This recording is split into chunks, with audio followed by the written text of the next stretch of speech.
साई श्री साई जय जय साई जय जय साई ओम साई श्री साई जय जय साई जय जय साई ओम साई श्री साई जय जय साई जय जय साई ओम साई श्री साई जय जय साई जय जय साई ओम साई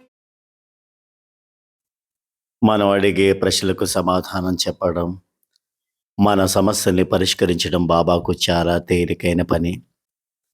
అయితే సమస్యలు, కష్టాలు చుట్టుముట్టినప్పుడు మాత్రమే మనం బాబాను శరణు వేడుకుంటాం. నా సమస్యల్ని నేనే తొలగించుకోగలను అనే అహంకారాన్ని, అజ్ఞానాన్ని పోగొట్టడానికే బాబా మనకు సమస్యలు కలిగిస్తారు. ఈ శరణాగత భావన మనలో కలిగించి మన అజ్ఞానాన్ని పోగొట్టేది బాబాయే. మనం ఆయన మీద ఆధారపడి ఉన్నామని, ఆయన అనుగ్రహం మనకు తప్పక కావాలనే విషయం గుర్తు చేయడం కోసమే భగవంతుడు మనల్ని సమస్యల వలయంలో చిక్కుకునేలా చేస్తారు. దైవ స్వరూపులైన బాబా మనం అడిగిందే తడువుగా సమస్యను పరిష్కరించగలరు. కానీ ప్రకృతి త్రిగుణాత్మకం, సత్వ రజ సమో గుణాలతో నిండి ఉంటుంది. ఈ ప్రకృతిలో భాగమైన మనిషి కూడా ఈ గుణాలతోనే ఉంటాడు. ఇందులోని రజోగుణం అంటే అహంకారం భగవంతుని ఉనికి, శక్తి పట్ల తేలిక భావం కలిగేలా చేస్తుంది. అదే వారి కష్టాలకు కారణమవుతుంది. ఒక్కొక్కప్పుడు మన అహంకారం, స్వతంత్ర భావాలు భగవంతుని గుర్తించకుండా చేస్తాయి. అప్పుడు మానవ ప్రయత్నాలన్నీ కొనసాగిస్తాం. కానీ అవన్నీ ప్రయోజనం లేదని తెలుసుకొని బాబాను వేడుకుంటే సమస్యలన్నీ తొలగిపోతాయి. సర్వజ్ఞుడైన బాబాను మనసంతా నమ్మకంతో నింపుకొని ప్రార్థన చేస్తే తప్పక పలుకుతారు, మనకు తోడుగా నిలుస్తారు. నేను పిలిచినా పలుకుతాను అంటారు బాబా. కాబట్టి సర్వజ్ఞుడైన బాబాను మనసంతా నమ్మకంతో నింపుకొని ప్రార్థన చేస్తే తప్పక పలుకుతారు, మనకు తోడుగా నిలుస్తారు.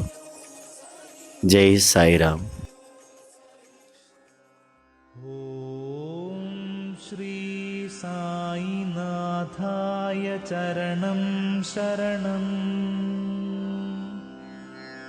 ఓం శ్రీ సాయినాథాయ చరణం శరణం.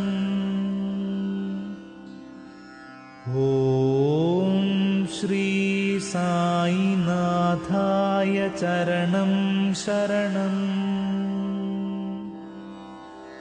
ఓం శ్రీ సాయినాథాయ చరణం శరణం. ఓం శ్రీ సాయినాథాయ చరణం శరణం. ఓం శ్రీ సాయినాథాయ చరణం శరణం. ఓం శ్రీ సాయినాథాయ చరణం శరణం.